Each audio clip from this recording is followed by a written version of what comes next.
أعوذ بالله من الشيطان الرجيم ليحملوا أوزارهم كاملة يوم القيامة ومن أوزار الذين يضلونهم بغير علم ألا ساء ما يزرون، تاکہ وہ قیامت کے دن اپنے بوجھ پورے اٹھائیں اور کچھ بوجھ ان کے بھی جنہیں وہ علم کے بغیر گمراہ کرتے ہیں۔ سن لو، برا ہے جو بوجھ وہ اٹھا رہے ہیں۔ لیحملوا اوزارہم کاملۃ یوم القیامہ، اس کی تفسیر کے لیے دیکھیے سورہ اعراف آیت 38-39 اور سورۃ العنکبوت آیت 12-13۔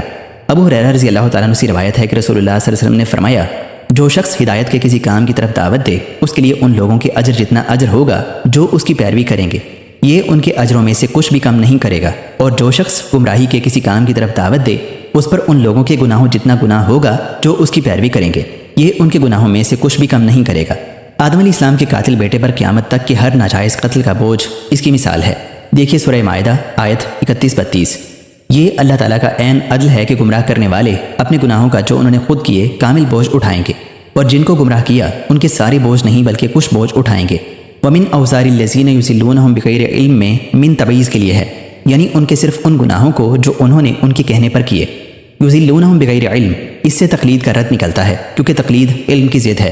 اللہ اور رسول کی بات دین میں دلیل اور علم ہے، اس کے خلاف جو بھی ہے تقلید اور جہل ہے۔ یہاں بغیر علم گمراہ کرنے والوں اور ان کے پیچھے چل کر گمراہ ہونے والوں میں سے کسی کا عذر تقلید قبول نہیں ہوگا۔ ابن قیم رحمہ اللہ نے فرمایا، علم ہدایت کو اس کی دلیل یعنی قرآن و سنت کے ساتھ پہچاننے کا نام ہے۔ یہ اور تقلید کبھی برابر نہیں ہو سکتے، کیونکہ علماء کا اس بات پر اتفاق ہے کہ لوگوں کی تقلید کرنے والا اور اندھا دونوں برابر ہیں۔ واللہ تعالی عالم۔